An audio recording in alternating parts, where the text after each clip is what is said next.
3 American warships, dozens of Iranian drones and attack boats, one of the most strategically critical waterways on the planet, and a single night that may have permanently shifted the balance of power in the Middle East. What you are about to hear is not just a military story.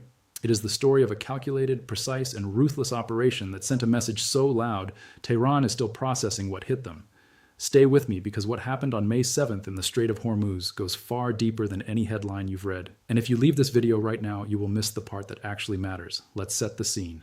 The Strait of Hormuz, a narrow corridor of water only 33 kilometers wide at its tightest point, yet responsible for nearly 20% of all the oil that moves across this planet.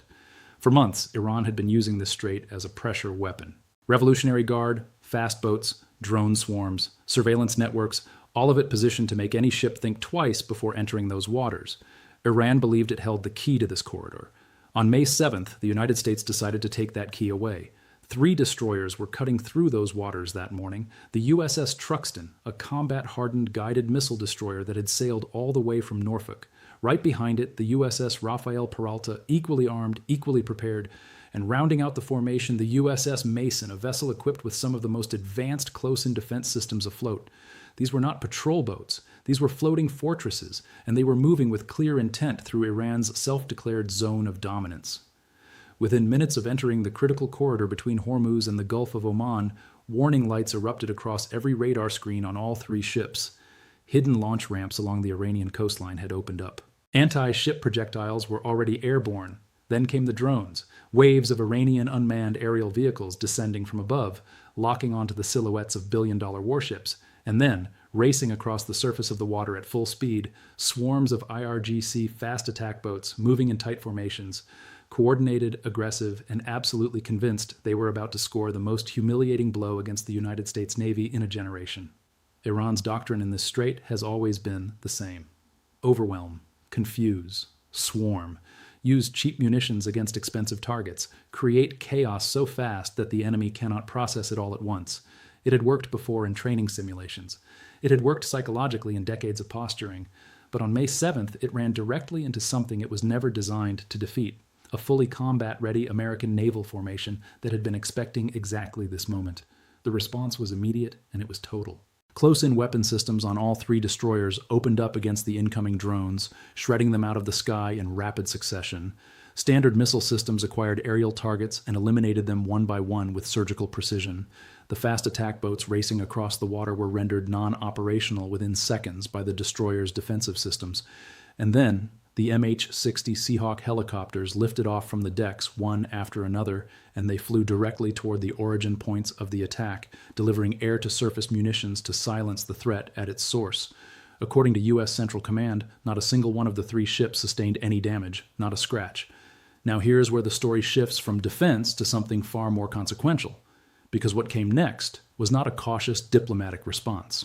What came next was the United States military doing what it does better than any force in history, turning a reactive moment into a strategic opportunity. Within hours, as darkness fell over the Persian Gulf, the sound of American fighter jets filled the sky above Iran's coastline, and this time they were not flying in circles. They had targets, dozens of them, carefully selected, precisely identified, and about to be permanently removed from Iran's military equation.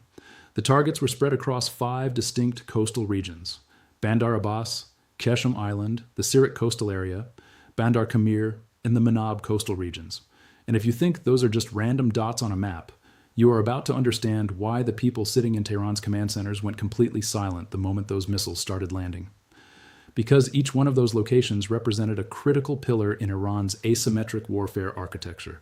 Destroy them, and you do not just hurt Iran's military. You fundamentally alter its ability to threaten the Strait of Hormuz ever again.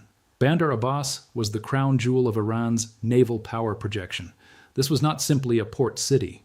It was the central nervous system of the Revolutionary Guard's entire maritime strategy. The large frigates, the command infrastructure, the missile batteries overlooking the strait, the radar networks feeding targeting data to anti-ship systems, all of it concentrated in one location.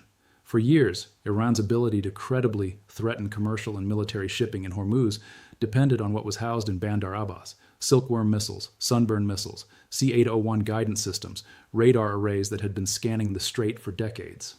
According to available reports, U.S. precision munitions incapacitated the launch ramps, the command centers, and the radar networks in a matter of minutes. Qeshm Island was a different kind of target entirely. From the outside, Qeshm looks like a tourist destination. Beaches, mangroves, a free trade zone. But beneath that surface, literally beneath it, lies one of the most elaborate underground military installations in the entire region. Kilometers of reinforced concrete tunnels dug deep under the island, filled with missiles, drones, and weapon systems, Shahid 136 kamikaze drone launch ramps, Qadir and Nasser 1 missile silos, Zulfiqar ballistic missiles hidden in underground passages. This island had been described as Iran's stationary aircraft carrier, an unsinkable platform dominating the entrance to the strait. Precision-guided munitions reportedly sealed the entrances of underground tunnels with direct hits. Hidden radar bases were eliminated by JDAM strikes. The island that Iran had transformed into its most powerful maritime fortress was systematically dismantled from the air in a single night. The third location, the Sirik region, was in many ways the most strategically devastating loss for Iran. The Shahid Rabari naval base, opened in 2020, was the Revolutionary Guard's newest and most prized asset. Positioned on the eastern approach to the strait, it was the first point of contact for any ship coming from the Gulf of Oman. Every tanker, every warship, every commercial vessel approaching from the east was detected, tracked, and monitored from this base. Iran's early warning capability, its intelligence nodes, its surveillance architecture, watching the eastern approach, all of it was concentrated here. And according to reports, it was struck with such precision that Iranian commanders, in the immediate aftermath, were described as flying blind, completely cut off from their own surveillance network, unable to communicate with command centers, uncertain even about who had just hit them. That last point is critical, because in the hours following the strikes, reports indicated that senior figures within the Iranian regime initially suspected the United Arab Emirates was responsible. Why? Because just days earlier, on May 4th and 5th, 12 Iranian ballistic missiles, 3 cruise missiles, and a significant number of drones had struck UAE territory.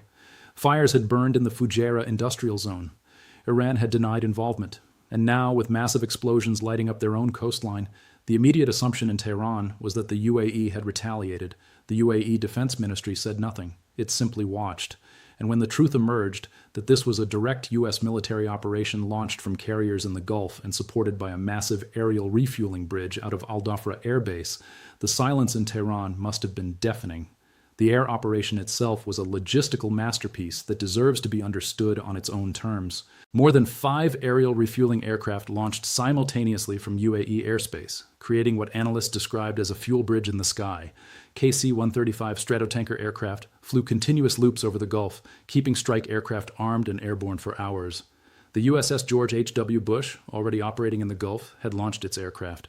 The Abraham Lincoln Carrier Strike Group was positioned in full support. EA-18G Growler electronic warfare jets went to work first, blinding Iranian radar systems across the entire target zone. Iranian air defense operators saw nothing but white noise on their screens. F-35 stealth jets glided over their targets without being detected.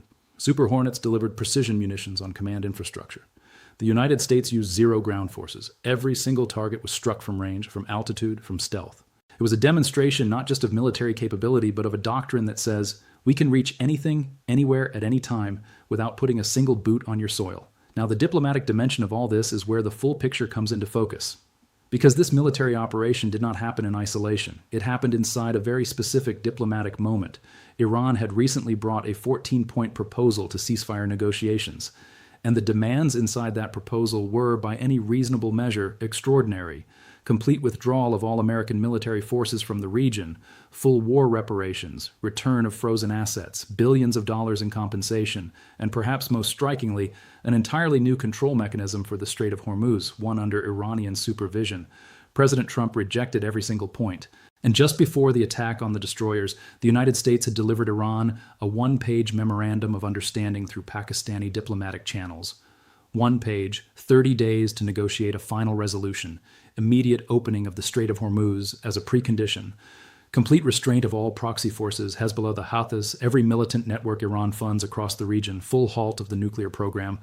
Pakistan's diplomats were waiting for Tehran's response. The deadline was 24 hours. Iran's response was to fire on 3 American destroyers, and Washington's reply was to erase 5 of Iran's most critical military installations from the map in a single night.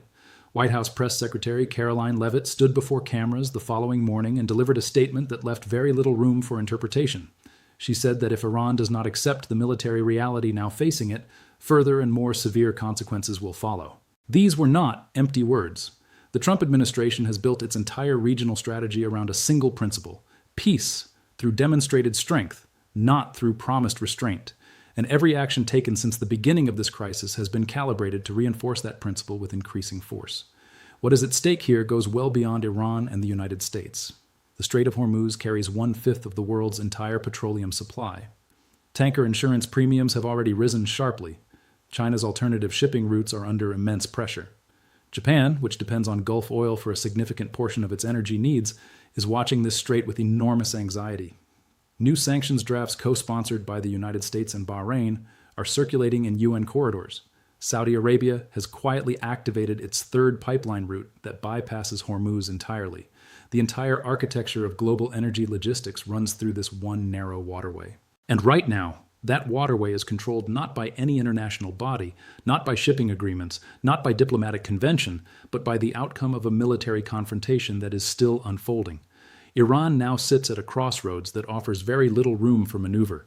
Its naval headquarters at Bandar Abbas has been severely degraded. Its underground fortress on Qeshm Island has been penetrated and struck.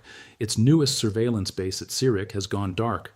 The asymmetric warfare doctrine that Iran spent decades building, the doctrine designed to make the strait ungovernable for any outside power, has been directly challenged by an opponent that simply bypassed every layer of it with precision, stealth, and speed. The IRGC commanders who once believed that swarms of fast boats and drones could neutralize a U.S. carrier strike group are now looking at the wreckage of that belief scattered across 5 coastal regions. The question is no longer whether Iran has the capability to close the Strait of Hormuz. The question is whether Iran has the capability to survive what comes next if it tries. And the answer to that question will be determined in the next 72 hours in whatever room Pakistani diplomats and Iranian leadership are sitting in right now, staring at a one-page document that represents the last negotiated exit from a situation that is becoming more irreversible by the hour. This is not just a military story. This is the story of a strategic pivot point, one of those rare moments in history where the decisions made in the next few days will reshape the Middle East for decades, and we are going to track every move as it develops. If you are watching this and you are not yet subscribed, do it right now, because this story is not over, not even close. And drop your answer in the comments. Does Iran sign, or does it gamble everything on one final confrontation? I read every single one.